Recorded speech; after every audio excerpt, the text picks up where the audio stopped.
Hello, I am Usha Sharma. Medical education में आपका स्वागत है। आज का टॉपिक है एंटीपार्टम हेमरेज, जिसको शॉर्ट फॉर्म में एपीएच भी कहते हैं। क्या होता है एपीएच? जैसे 20 वीक की प्रेगनेंसी से पहले यदि वजाइनल ट्रैक्ट से ब्लीडिंग होती है तो उसे अबॉर्शन कहते हैं। ऐसे ही 24 से 28 वीक की प्रेगनेंसी से बच्चे के जन्म होने से पहले जो भी वजाइनल ट्रैक्ट से ब्लीडिंग होती है उसे हम एंटीपार्टम हेमरेज कहते हैं। ये बड़ी सीरियस प्रॉब्लम है। इसमें 30% के करीब माँ की और साथ साथ में गर्भस्थ शिशु की मृत्यु हो जाती है। क्या कारण होता है जिसके कारण एंटीपार्टम हेमरेज होती है? सबसे बड़ा कारण है प्लेसेंटल ब्लीडिंग। प्लेसेंटा की तरफ से 70% ब्लीडिंग हो सकती है। ये इसको भी दो भागों में बांटेंगे, प्लेसेंटा प्रीविया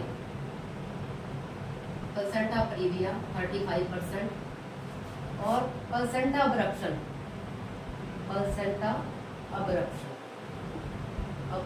को भी 35% में बांटेंगे। क्या होता है प्लेसेंटा प्रीविया? वैसे तो हमारा जो प्लेसेंटा है अपर सेगमेंट, अपर पोल में स्थित होता है नॉर्मली, लेकिन कई बार प्लेसेंटा लोअर सेगमेंट में या लोअर पोल में स्थित हो जाता है तो उसको हम प्लेसेंटा प्रीविया कहते हैं। ये 4 टाइप का होगा, ये आगे डिस्क्राइब करेंगे हम। फिर होता है प्लेसेंटा अब्रप्शन। प्लेसेंटा अब्रप्शन क्या है? जब मदर सरफेस से प्लेसेंटा अपने आप ही माल सेपरेशन में सेपरेट हो जाए, या तो पार्शली हो जाए, कंप्लीटली में तो प्लेसेंटा निकल जाएगा, लेकिन पार्शली होता है, उसको प्लेसेंटा अब्रप्शन कहते हैं। यहाँ से जो मदर सरफेस है उसके पीछे की साइड से जो मदर की ब्लड वेसल है वहाँ से ब्लीडिंग चालू हो जाएगी और कई बार वहाँ पे क्लॉट भी चालू हो जाते हैं। तो बच्चे को ऑक्सीजन प्लेसेंटा से मिलती है और बच्चे को इस हालत में बच्चे की सीरियस कंडीशन हो सकती है, फिटल डिस्ट्रेस हो सकती है, माँ को ज्यादा ब्लीडिंग होने से माँ की डेथ हो सकती है। 70% हमारी प्लेसेंटा साइड से ब्लीडिंग होती है जो एपीएच का कारण बनती है। सेकंड नंबर पे हम अनएक्सप्लेन्ड 25% ब्लीडिंग होती है। अनएक्सप्लेन्ड ब्लीडिंग, उसका कोई कारण नहीं पता हमें क्या ब्लीडिंग होती है, जैसे क्लॉटिंग DIC फैक्टर की ब्लीडिंग है, इस टाइप की ब्लीडिंग होती है।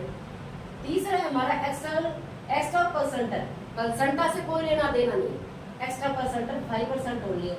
जैसे वजाइनल लीजन्स होते हैं। लीजन्स क्या होता है? इंटरनल कोई इंजरी हो जाए स्पॉन्टेनियसली। दूसरा है कार्सिनोमा सर्विक्स का हो जाए, सर्विक्स में कार्सिनोमा होता है तो ब्लीडिंग होती है।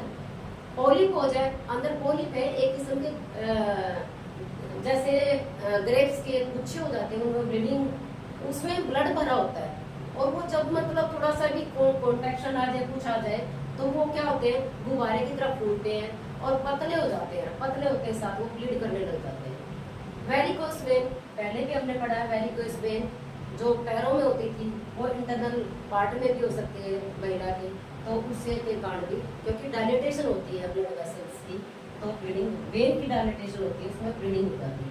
लोकल ट्रॉमा, किसी लेडीज को इंटरनल चोट लग जाए उसको हम लोकल ट्रॉमा कहते हैं। अब साइन सिम्टम क्या होती है? ये प्लेसेंटा प्रीविया से है। पहले हम प्लेसेंटा प्रीविया के साइन सिम्टम करेंगे, फिर प्लेसेंटा अब्रप्शन के साइन सिम्टम करेंगे। प्लेसेंटा प्रीविया में क्या होता है? पेनलेस ब्लीडिंग होती है, यानी रेड कलर का फ्रेश ब्लड आएगा और मदर को कोई पेन नहीं होगा। तो क्या होगा? FSS तो नॉर्मल हो गया, स्लाइड ब्लीडिंग है तो उस स्लाइड ब्लीडिंग का कारण भी बताएंगे अब आगे। माल प्रेजेंटेशन, यहाँ जो प्लेसेंटा प्रीविया है, पहले बताया हमने, वैसे तो अपर सेगमेंट में होता है प्लेसेंटा, नॉर्मल होता है, लेकिन वो लोअर सेगमेंट में हो जाता है तो वो अबनॉर्मल हो जाता है। तो यहाँ पे प्लेसेंटा प्रीविया के वजह से ब्रिज प्रेजेंटेशन या ट्रांसवर्स प्रेजेंटेशन या ओब्लिक प्रेजेंटेशन भी हो सकती है। इसमें सोपिटल पोस्टीरियर पोजीशन आ जाती है, इसमें शोल्डर पोजीशन आ जाती है, तो ये माल प्रेजेंटेशन आते हैं। यूट्रस तो सॉफ्ट होगा क्योंकि अभी स्लाइड ब्लीडिंग होती है। हैवी ब्लीडिंग किस में हो सकती है? Placenta abruption. अभी मैंने बताया था प्लेसेंटा मदर सरफेस से अपने आप पार्शली हट जाता है तो वहां से ब्लीडिंग, मदर की जो ब्लड वेसल वहां से ब्लीडिंग स्टार्ट हो जाती है। सबसे पहला रिविल्ड प्लेसेंटा। रिविल्ड क्या है? जिसमें ब्लीडिंग दिखती है, यानी स्पेकुलम लगा के देखेंगे सामने ब्लीडिंग पड़ी मिलेगी आपको, जब हम वेजाइनल एग्जामिनेशन करेंगे। कंसील्ड में क्या होता है, ब्लीडिंग तो होती है लेकिन इंटरनल होती है, हमें जो दिखती नहीं है, वो और भी ज्यादा खतरनाक होती है। पर एब्डोमेन चेक करते हैं तब एकदम ब्रॉड एब्डोमेन हो जाएगा और उससे हमें पता लग जाएगा ब्लीडिंग है। मिक्स में क्या होता है, कुछ क्लॉट अंदर, जैसे प्लेसेंटा अब्रप्शन हुआ, थोड़ा सा अब्रप्शन हुआ स्लाइडली, पार्शली भी नहीं, स्लाइडली हुआ, तो वहां से ब्लड जो वेसल्स हैं वो लीक आउट करेगी और वहाँ पे क्लॉट जम जाएंगे, पीछे की तरफ जम जाएंगे, या कुछ क्लॉट यूट्रस से बाहर की तरफ आते हैं जो हमें दिखते हैं। रिवील्ड और कंसील्ड मिक्स में दोनों आ जाएंगे, कुछ क्लॉट अंदर और कुछ क्लॉट जेनिटल ट्रैक्ट से बाहर की तरफ। अब यहाँ प्लेसेंटा अब्रप्शन में यदि पार्शली हो जाता है तो या 75% भी हो जाता है तो हैवी ब्लीडिंग होगी। हैवी ब्लीडिंग से माँ को क्या होगा, शॉक सिस्टम होगा और डिप्रेशन में मदद चली जाएगी। शॉक में क्या क्या होता है, बीपी कम हो जाता है, बीपी कम हो जाता है, पल्स रेट हाई हो जाता है, मदर पैलर हो जाती है, यानी बिल्कुल फीका पीला कलर हो जाएगा मदर का, और कोल्ड क्लैमी स्किन हो जाएगी, कोल्ड एंड क्लैमी स्किन हो जाएगी, क्लैमी स्किन ठंडी और चिपचिप स्किन हो जाएगी। इस टाइप के में मदर की माता मृत्यु दर और बच्चे की मृत्यु दर का खतरा बहुत ज्यादा है। नेक्स्ट में हम प्लेसेंटा प्रीविया करते हैं। अब जैसे हमने पढ़ा कोज में प्लेसेंटल ब्लीडिंग, तो उसमें प्लेसेंटा की साइड से प्लेसेंटा प्रीविया 4 टाइप का होता है। प्लेसेंटा प्रीविया 4 टाइप का होता है। प्लेसेंटा प्रीविया अपर सेगमेंट की बजाय यूट्रस के लोअर सेगमेंट में जब प्लेसेंटा की फॉर्मेशन हो जाती है उसको प्लेसेंटा प्रीविया कहते हैं। अब टाइप 1 करते हैं। टाइप 1 प्लेसेंटा कैसा होगा, जैसे मैंने यूट्रस के 2 पोल बना दिए, ये हमारा बीच का, ये अपर सेगमेंट हो गया हमारा, ये लोअर सेगमेंट। प्लेसेंटा वैसे तो नॉर्मली यहाँ आना चाहिए, लेकिन प्लेसेंटा कुछ भाग तो ऊपर रहेगा और काफी हद तक भाग नीचे आ जाएगा, उसको प्लेसेंटा प्रीविया फर्स्ट कहेंगे। ये जो इंटरनल ओस होती है हमारी, इंटरनल ओस से परे होता है, इसमें नॉर्मल डिलीवरी हो सकती है क्योंकि स्लाइड ब्लीडिंग होगी। कभी भी जब भी एपीएच होता है हमें कभी भी पीवी नहीं करनी चाहिए, पर एग्जामिनेशन नहीं करना चाहिए। स्पेकुलम लगा के देखते हैं हम और तुरंत अल्ट्रासाउंड कराते हैं, पता लग जाए प्लेसेंटा कौन सा डिग्री का। सेकंड हमारा टाइप 2 में होता है। अब यहाँ पे प्लेसेंटा कैसा होता है, प्लेसेंटा होता है जैसे लोअर सेगमेंट में सिचुएटेड होगा लेकिन काफी हद तक यहाँ तक आ जाएगा, लेकिन इंटरनल ओस के पास बिल्कुल भी नहीं आएगा। ये अपर सेगमेंट तो थोड़ा था लेकिन नीचे आया था, ये टाइप 1 था। ये टाइप 2 में हमारा मार्जिनल होता है, थोड़ा मार्जिन के बिल्कुल पास तक आ जाएगा लेकिन कवर नहीं करेगा ओस को, ये हमारा टाइप 2 हो जाएगा। Type 2 type 1। अब टाइप 3 प्लेसेंटा क्या होता है, टाइप 3 में क्या होगा, ये हमारा यूट्रस है मान लो, तो टाइप 3 में जो ओस है, ये ओस इस तक प्लेसेंटा ऐसे पड़ा मिलेगा आपको लोअर सेगमेंट में, इसको पार्शली कवर कर लेगा। यहाँ तक अभी कवरिंग नहीं थी लेकिन यहाँ कवर कर लेगा, तो यहाँ पे LSCS की जरूरत पड़ती है। क्यों, क्योंकि मदर को जब भी मदर वो कंस्ट्रक्शन होती है तो ब्लीडिंग होने के काफी चांस हो जाते हैं। माँ और बच्चे की जान बचाने के लिए हमें यहाँ पे LSCS करना पड़ता है। अब आती है टाइप 4। टाइप 4 में क्या होता है, टाइप 4 में प्लेसेंटा ये हमारी ओस है और यहाँ से ऐसे कवर कर जाता है, पूरा कवर कर लेगा इसको। और इसमें तो सीरियस प्रॉब्लम हो जाती है यदि तुरंत प्रभाव से हमें क्या करनी पड़ती है, LSCS lower segment surgical section, यानी हमें ऑपरेशन से बच्चा निकालना पड़ेगा। तो ये हमारे टाइप 4 है प्लेसेंटा प्रीविया की। अब्रप्शन मैंने पहले ही बता दिया, ये 30% इसी के चांस होते हैं। थर्ड और सेकंड में हमेशा LSCS किया जाता है, फर्स्ट और सेकंड में हमारी नॉर्मल डिलीवरी हो सकती है यदि ऑब्जर्वेशन के साथ हमने डिलीवरी की। अब माँ को क्या फर्क पड़ेगा और बच्चे को क्या फर्क पड़ेगा इसमें, यदि हमारा प्लेसेंटा ऐसे हो जाए तो क्या फर्क पड़ेगा। तो पहले हम साइन सिम्टम हमने देख लिए हैं, अब हम क्या करेंगे, सबसे पहले एग्जामिनेशन करेंगे हम एब्डोमेन से। हम एब्डोमेन का वल्वलिन, जब भी एब्डोमेन से देखें पेट से देखेंगे तो ब्रॉड होगा यदि उसके अंदर क्लोट होंगे, तो यदि कंसील्ड हेमरेज है क्लोट होगी ब्रॉड होगा और टेंडर होगा यानी छूने पे दर्द होगा मदर को। और यदि हम पीवी करके देखेंगे तो केवल स्पेकुलम से देखेंगे, स्पेकुलम से यदि सामने ब्लीडिंग है तो उसको हम क्या कहेंगे, रिवील्ड हेमरेज, फ्रेश ब्लीडिंग होगी, रेड कलर का ब्लड होगा तो हमें देखेंगे, तुरंत प्रभाव से हम अल्ट्रासोनोग्राफी कराएंगे और साथ साथ बच्चे की एफएसएच कराएंगे। एफएसएच बहुत जरूरी है और नहीं तो मतलब क्या है, हर 15 मिनट में एफएसएच करेंगे।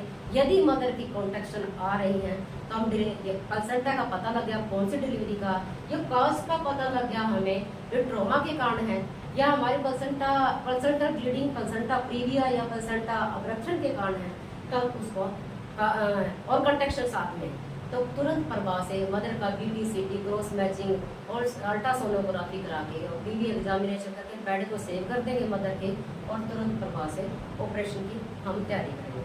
कॉम्प्लिकेशन क्या हो सकती है इसमें, यदि प्लेसेंटा प्रीविया है या ब्लीडिंग है, एबीएच है, तो सबसे पहले तो क्या है, ब्लीडिंग, हैवी ब्लीडिंग हो सकती है, तो मदर शॉक में जा सकती है, हैवी ब्लीडिंग। मदर किस में जाएगी, मदर शॉक में जाएगी और फिटस किस में जाएगा, फिटस, मदर शॉक में जाएगी, शॉक में जाने से उसके बीपी है उसका कम हो जाएगा, पल्स है उसकी इरेगुलर हो जाएगी। अब फिटर में क्या होता है, फिटर डिस्ट्रेस हो जाएगी, डिस्ट्रेस होगा, या समा थोड़ी थोड़ी ब्लीडिंग पहले की तो हो सकता है IGUR हो, इंट्रा यूट्राइन ग्रोथ रिटार्डेशन हो बच्चे की, प्रीटर्म डिलीवरी, माँ की प्रीटर्म डिलीवरी हो जाएगी।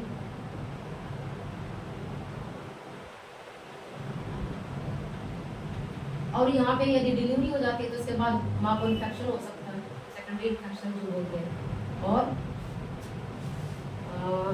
यहाँ पे वेट भी कम हो सकता है क्योंकि प्रीटर्म लो बर्थ वेट बेबी होगा, लो बर्थ, यदि प्रीटर्म उसको कॉन्ट्रैक्शन होगी और माँ की जान बचाने के लिए हमें ये करना पड़ सकता है, low birth weight of baby या सवाल for date of baby, preterm delivery, इस टाइप की डिलीवरियाँ हो सकती है। तो हमें ड्यूरिंग लेबर क्या करना चाहिए,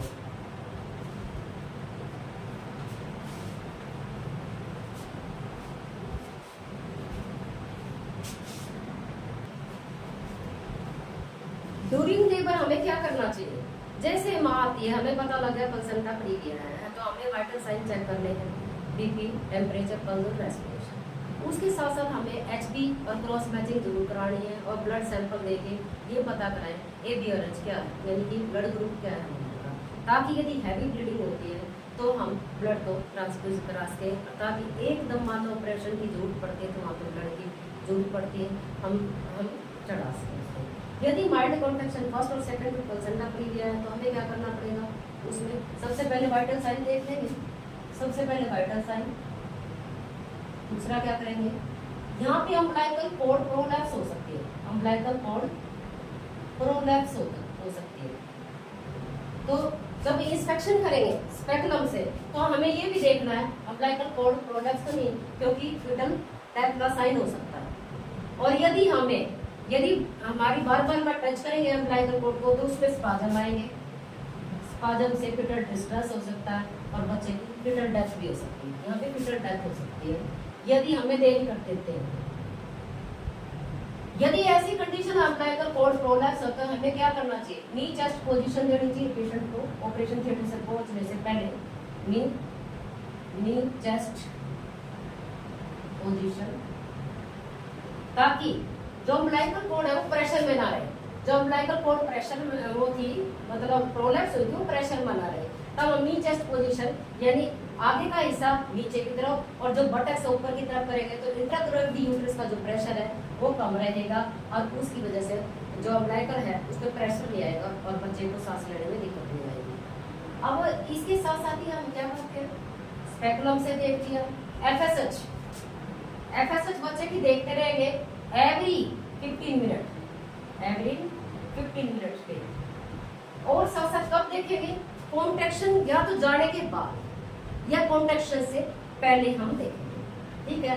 और यदि प्रिवेंशन और कंट्रोल करना चाहिए चाहिए तो हमें क्या करना चाहिए यहाँ पे, यदि प्रिवेंशन और कंट्रोल करना है, प्रिवेंशन और कंट्रोल कैसे करें, एपीएच का प्रिवेंशन एंड कंट्रोल कैसे करें। यदि पहले से पता है हमें कि माँ को प्लेसेंटा प्रीविया है, तो जब एंटीनेटल चेकअप है, जैसे WHO के अनुसार 13 एंटीनेटल चेकअप होते हैं, यदि ऐसी कंडीशन हाई रिस्क प्रेगनेंसी में आती है मदर, ऐसा कुछ होता है तो बार बार मदर फॉलो अप कराएगी, सबसे पहली बार। दूसरा, सारे ब्लड ग्रुप वगैरह चेकिंग रखेगी और ये पता लग जाएगा प्लेसेंटा कौन सी टाइप का। जैसे जैसे ग्रेविड यूट्रस का प्रेशर बढ़ेगा तो माँ को ब्लीडिंग हो सकती है, माँ को रेस्ट करने के लिए कहेंगे। रेस्ट से क्या होगा, बच्चे की जो सर्कुलेशन और लेफ्ट लेटरल पोजीशन में जाकर कोशिश करेंगे ताकि बच्चे का सर्कुलेशन भी चलता रहे, माँ को भी प्रॉब्लम नहीं आए। फुट एंड यदि थोड़ी स्लाइट ब्लीडिंग लगती है तो डॉक्टर को चेकअप कराए और साथ साथ में फुट एंड रेस कराए ताकि ब्लीडिंग ज्यादा ना, पैड को सेव करके। जब भी ऐसी स्थिति होती है, प्लेसेंटा प्रीविया, अब्रप्शन कुछ भी होता है तो इंस्टीट्यूशनल डिलीवरी की सलाह देंगे ताकि बच्चा और माँ की जो मृत्यु दर है वो कम से कम की जा सके।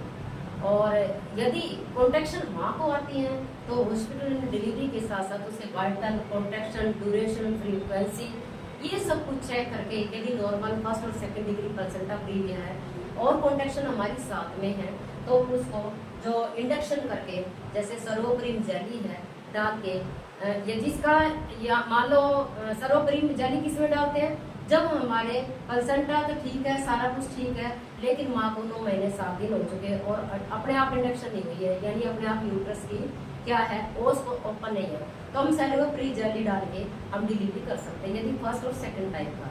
और थर्ड और फोर्थ टाइप का तो नेचुरल है वो उसको सीजन सेक्शन होगा। यदि बीच में ये प्लेसेंटा प्रीविया का पता ही नहीं लग रहा और मदर को कॉन्ट्रैक्शन आ रही है तो हमें डिलीवरी के लिए मतलब पहले सारी जांच करा के डिलीवरी के लिए किसी तरह से भी मतलब इंडक्शन करके उसकी डिलीवरी करके माँ और बच्चे को पहुँचा सकते हैं। ये आपको टॉपिक, ये आपको वीडियो कैसा लगा, कृपया लाइक कीजिए, शेयर कीजिए, कमेंट्स